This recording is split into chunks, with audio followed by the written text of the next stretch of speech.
नमस्कार सभी को, स्वागत है आपका मेधाशाला प्लेटफॉर्म पर। मेधाशाला एक ऐसा प्लेटफॉर्म है जहां हम सिर्फ इन्फॉर्मेशन को इकट्ठा नहीं करते बल्कि समझ को जागृत करते हैं, जो हमें बेहतर बनने में मदद करती है। मैं हूं आपका होस्ट हर्ष त्यागी और आज का हमारा विषय काफ़ी इंटरेस्टिंग है। आज हम बात करेंगे एक ऐसी समस्या की जो जितनी आम है उतनी ही कॉम्प्लेक्स भी। जी हाँ, हम बात करने वाले हैं ओवर थिंकिंग के बारे में। कि तू एक बार ठीक हूँ क्या बोली, मैंने 100 वजहें सोच डाली, कहीं तू नाराज तो नहीं, कहीं दिल अब बेजार तो नहीं। मैं ओवर थिंकर हूँ शायद, पर बस तुझसे जुड़ी हर बात में जीता हूँ। तेरे हर रिप्लाई पे, तेरे हर सीन पे रिप्लाई ढूंढता, तेरी हर चुप्पी को पढ़ लेता हूँ। इस विषय को समझने के लिए हम कुछ बुनियादी सवालों से शुरुआत करेंगे, जैसे ओवर थिंकिंग आखिर होती क्या है, यह क्यों होती है और कब कब होती है। तो चलिए बिना देरी किए आज हम इन्हीं सवालों को विस्तार से समझेंगे। और क्योंकि केवल कोई मोटिवेशनल जवाब सुन लेना काफ़ी नहीं होता, जब तक हम यह गहराई से नहीं समझते कि ओवर थिंकिंग आखिर है क्या, जब तक हमारे अंदर जानने की जिज्ञासा नहीं जगती, तब तक हम इसका समाधान नहीं ढूंढ पाएंगे। तो चलिए, आज केवल आपको सुनना नहीं है बल्कि सोचना है, समझना है और खुद को जानने की ओर एक कदम बढ़ाना है। शुरुआत करते हैं इस मूल प्रश्न से कि ओवर थिंकिंग क्या है। ओवर थिंकिंग तब होती है जब हम किसी एक ही बात को बार बार अपने दिमाग में घुमाते रहते हैं, चाहे फिर उसका हल निकल रहा हो या नहीं निकल रहा हो। अब देखिए, यहाँ पर समझने की बात यह आती है कि इस लाइफ में हमारे कंट्रोल में कुछ चीज़ें होती हैं और कुछ चीज़ें हमारे कंट्रोल में नहीं होती।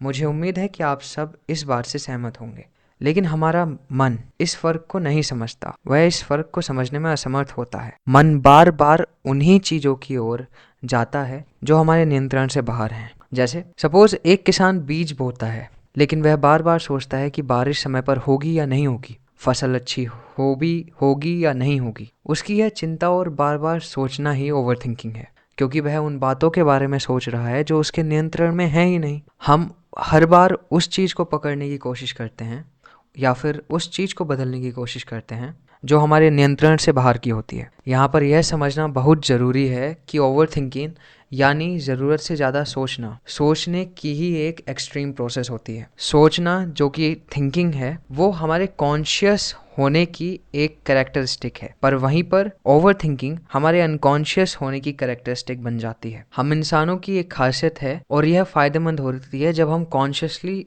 कोई डिसीजन लेते हैं और उस डिसीजन को पूरा करने के लिए एक्शन लेते हैं। लेकिन ओवर थिंकिंग में ना तो शुरुआत होता है ना कोई अंत होता है। यह एक अनकॉन्शियस भरी प्रक्रिया है जो हमारे दिमाग में चलती रहती है। ये बिल्कुल वैसे ही है जैसे आपके फ़ोन में हिडन टैब्स चलते रहते हैं और जो कि फ़ोन की बैटरी को लगातार ड्रेन करते रहते हैं। सबसे पहले एक विचार आता है, उस विचार से फिर कई अन्य विचार बनते हैं, उन विचार से फिर कई अनगिनत विचार बनते हैं और इस तरह ये ब्रांच बनती जाती है। वहीं पर थिंकिंग में हमारे पास एक निश्चित स्टार्टिंग पॉइंट होता है और एक निश्चित एंड पॉइंट होता है। इसलिए थिंकिंग करना हमारे लिए फ़ायदेमंद है और ओवर थिंकिंग हमारे लिए घातक बन जाती है। और ये लाइन बहुत ही पतली होती है जिसे हम आज समझेंगे कि कौन सी हमारे लिए थिंकिंग है और कब हम ओवर थिंकिंग की डायरेक्शन में बढ़ जाते हैं। अगर हम थोड़ा बारीकी से सोचें तो हमारी ओवर थिंकिंग सिर्फ दो ही चीज़ों के बारे में होती है। पहला डर और दूसरी हमारी इच्छाएं। हमारे कुछ डर होते हैं एक छोर पर और दूसरे छोर पर हमारी कुछ इच्छाएं होती हैं जिन्हें हम पूरा होते हुए अपने दिमाग में इमेजिन करते हैं। अब जो भी हमारे डर हैं और जो भी हमारी इच्छाएं हैं, वो दोनों ही टिकी हैं हमारी मेमोरी पर। हमारी मेमोरी बनती है हमारे सेंसरी डेटा से, जो कि एब्सोल्यूट नहीं होता, रिलेटिव होता है। मैं इसको फिर से दोहराता हूँ, जो हमारी इच्छाएं हैं और जो डर हैं वो बनी हैं किस पर? हमारी मेमोरी पर।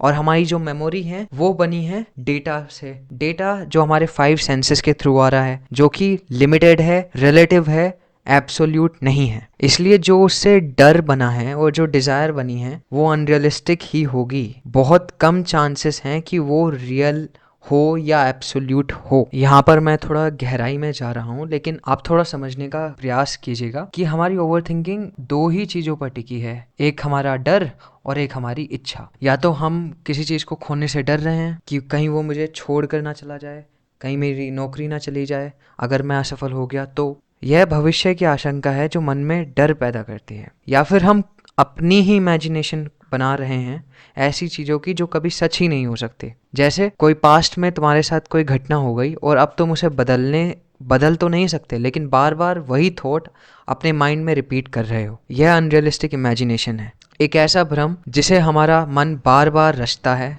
और बार बार दोहराता है, और उस बार बार रचने और दोहराने की भी मेमोरी को सेव करता है। यानी ओवर थिंकिंग में या तो हम डर में जी रहे हैं या फिर हम डिज़ायर में जी रहे हैं, और ये दोनों ही स्थितियाँ हमको अपने वर्तमान से दूर लेके जा रही हैं। अगर हम अपने इतिहास की ओर नज़र डालें तो पाएंगे कि ओवर थिंकिंग कोई नई समस्या नहीं है। यह इंसान के विकास के आरंभ से ही उसके साथ रही है। इंसान का दिमाग हमेशा से सोचता आया है, और सोचने की शक्ति ही हमें जानवरों से अलग बनाती है। आज हमें इतनी दूर जो लेकर आई है वो हमारे सोचने की शक्ति है। हम कल्पना कर सकते हैं, योजनाएं बना सकते हैं, और अपने आप को बेहतर बनाने के लिए कई सारी प्लानिंग कर सकते हैं, और अपनी थिंकिंग के बल पर ही आज हमने यह सब कुछ क्रिएट किया है। लेकिन समस्या तब शुरू होती है जब हमारा यह सोचना और कल्पना करना हद से ज़्यादा हो जाता है और वो किसी ठोस एक्शन में नहीं बदलता। तब यह सोचने की शक्ति हमारे लिए अभिशाप का काम करती है और हमें एक ऐसी रेस्टलेस स्टेट में लेकर जाती है जहां हम फंसते जाते हैं। वो एक ऐसी दलदल है जिससे निकल पाना इज नेक्स्ट टू इम्पॉसिबल। अभी से कुछ घंटे पहले जब मेरे मन में ये पॉडकास्ट रिकॉर्ड करने का विचार आया, तब मैंने अपने आप से पूछा कि आखिर मैं ओवरथिंकिंग क्यों करता हूँ? क्योंकि मेरे जीवन में कुछ चीज़ की कमी है इसलिए, या फिर ये तब भी होती है जब मेरा जीवन सबसे बढ़िया चल रहा हो। If I am physically fit, mentally strong, spiritually connected and financially stable. तो यही से नया फेज शुरू हुआ मेरी लाइफ का। जब मैंने थोड़ा सा सोचा और ध्यान लगाया, तब मुझे पता चला कि ओवर थिंकिंग हम केवल तभी नहीं करते जब हमारे जीवन में कुछ चीज की कमी होती है, बल्कि हम तब भी ओवर थिंकिंग करते हैं जब हमारे पास सब कुछ प्रचुर मात्रा में होता है, क्योंकि तब हम ओवर थिंकिंग करते हैं कहीं ये मुझसे छिन ना जाए। तो आप समझ पा रहे हैं कि हम एक स्केल के दो सिरों को पकड़े हुए हैं। एक सिरे पर वह व्यक्ति है जिसे कुछ भी नहीं मिला, वो ओवर थिंकिंग कर रहा है कि काश मुझे ऐसा मिल जाता। व्यक्ति है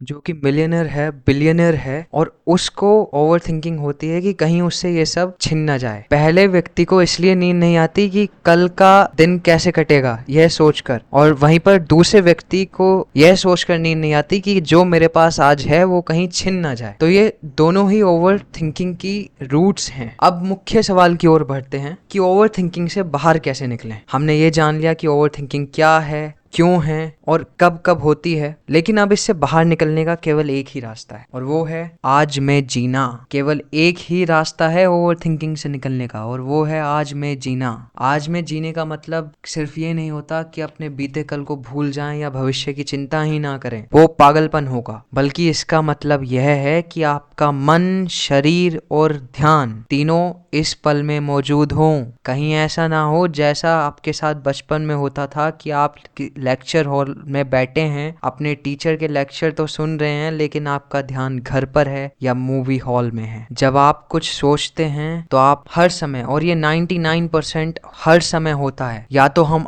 अतीत में जी रहे होते हैं या भविष्य की कल्पना में खोए होते हैं। योगा में जो नियम बताए गए हैं वो इसलिए बताए गए हैं कि हम अपने वर्तमान में रह सकें, अपने वर्तमान में आ सकें। जो अनुलोम विलोम करने की प्रक्रिया है वो इसलिए बताई गई थी जिससे हम अपने वर्तमान में जी सकें, अपने मन को वर्तमान में स्थित कर सकें। अब सबसे मुख्य सवाल, इसी जो मुख्य सवाल है उसी से आप समझ जाएंगे कि इसका सल्यूशन क्या होगा। क्या आपको पता है जानवर ओवरथिंक क्यों नहीं करते? जानवर, चाहे वो शेर हो, कुत्ता हो, बिल्ली हो, वो ओवरथिंक इसलिए नहीं करते क्योंकि उनका केवल आज होता है। वो केवल अभी में जीते हैं। उन्हें ना तो भविष्य की चिंता होती है, ना भूतकाल का रिग्रेट। और दूसरी बात, उनके पास इंसानों जैसी कोई कॉम्प्लिकेटेड भाषा नहीं है। उनकी भाषा सिंपल है। उनको भूख लगी है और अपने माँ को बताना है तो उसको केवल म्याऊं करना है बिल्ली के बच्चे को, और उसी से उसकी माँ को पता चल जाएगा कि मेरे बच्चे को भूख लगी है। लेकिन हमारी इतनी कॉम्प्लिकेटेड भाषा है कि एक ही चीज के इतने सारे मतलब हैं। इस वजह से हम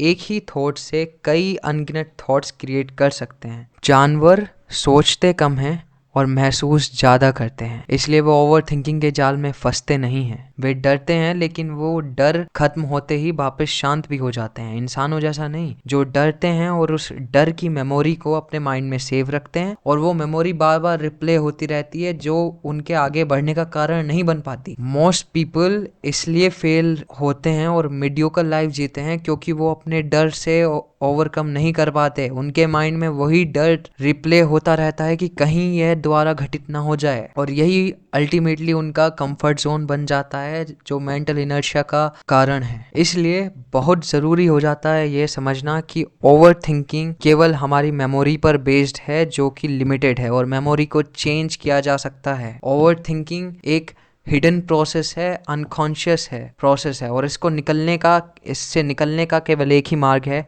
कि आपको अपने आज में जीना होगा, अपने आप को कॉन्शियस बनाना होगा। और उसके केवल एक मेथड नहीं है, उसके कई सारे मेथड्स हो सकते हैं, जैसे माइंडफुल मेडिटेशन या फिर डिजिटल डिटॉक्स, कुछ समय के लिए फ़ोन को दूर रखना या सोशल मीडिया को दूर रखें। लेकिन ये तभी संभव है जब आप कॉन्शियसली इस प्रॉब्लम से निकलने का प्रयास कर रहे हो। आप एक्शन लेना शुरू करें और सोचना बंद करें। हो सकता है आपको अपने पास्ट की कुछ मेमोरीज रिप्ले हों, लेकिन तब आपको केवल कुछ नहीं करना, आपको ऑब्जर्व करना है। अगर आप इमेजिन करने बैठे हैं अपने ड्रीम्स के बारे में, तो आप केवल इमेजिन करिए। आप ये नहीं है कि आप फ़ोन चला रहे हैं और उससे ट्रिगर होकर आपने इमेजिनेशन क्रिएट कर ली और फिर आप उसी में खो गए। यदि आपको सोचना है तो कॉन्शियसली खुद से कहिए कि अब मैं अपने भविष्य के बारे में सोच रहा हूँ and now I am aware. जब आप केवल इतनी सी क्रिया करेंगे, इससे आप देखेंगे कि आपका माइंड ब्लैंक हो गया है, सारे थॉट्स ढह गए हैं, आपकी मेमोरी से पर्दा उठ गया है। जब आप खाना खा रहे हो, सिर्फ खाना खाइए और उसका स्वाद महसूस करिए। जब आप बात कर रहे हो, सामने वाले की आंखों में देखिए। ये छोटी छोटी चीजें आपको अपने वर्तमान से जोड़ना सिखाएंगी। आपको हमेशा ये बात ध्यान रखनी चाहिए कि माइंड से मटेरियल बना है, ना कि मटेरियल्स से माइंड। तो mind is always superior than all the materials you have surrounded to you. तो जो भी आपके पास है, आप ऑब्जर्व करिए, आप देखिए कि वो क्यों है, उसकी प्राथमिकता क्या है आपके जीवन में। और जब आप इस तरह से देखना शुरू करेंगे, इस तरह से सुनना शुरू करेंगे, आप पाएंगे कि आप ना तो आप भविष्य में रहे, ना ही आप भूतकाल में जा रहे हैं। आप केवल अभी में हैं, और जो अभी में है वही जिंदा है, वही मनुष्य है। गीता में भी श्री कृष्ण ने अर्जुन से यही कहा था कि तेरा अधिकार केवल कर्म करने में है, फल की चिंता करने में नहीं। फल क्योंकि अनसर्टेन है, वो मिल भी सकता है और नहीं भी मिल सकता, पर इसका मतलब यही नहीं है कि उसकी चिंता से हम अपना कर्म ही ना करें। इसलिए ओवर थिंकिंग को एक बीमारी की तरह मत सोचिए, इसको केवल एक ध्यान भटकने की आदत की तरह लीजिए कि जैसे ही आप कुछ करने जाते हैं, उससे ध्यान हटकर कहीं और लग जाता है, या तो वो भविष्य में लगता है या फिर वो भूतकाल में लगता है। और इसका इलाज कोई दवा नहीं दे सकती, इसका इलाज कोई डॉक्टर नहीं कर सकता, इसका इलाज केवल आप ही कर सकते हैं। और इसका इलाज यही है कि आपको वर्तमान में लौटना है। या तो आप जर्नल लिख के लौटिए, मेडिटेशन से लौटिए, ऑब्जर्वेशन से लौटिए, या ब्रीदिंग पर फोकस करके लौटिए। लौटना वर्तमान में ही है और वही सत्य है। जब आप हर दिन अपने काम पर पूरा उपस्थित रहना शुरू कर देंगे, तो धीरे धीरे मन भीतर से हल्का, शांत और साफ हो जाएगा। When mind is in doubt, the solution is not more thoughts. It is clarity, courage, and surrender. So thank you for joining this week episode of Medhashala. If you found value in today's talk, don't forget to like, share, and subscribe. Next week, we will explore confirmation bias, how we see what we want to see. Until then, observe your mind, not to control it, but to understand it, because your body is an instrument, so your mind. This is your Harsh Tyagi signing off from Medhashala, where minds meet wisdom. Thank you so much.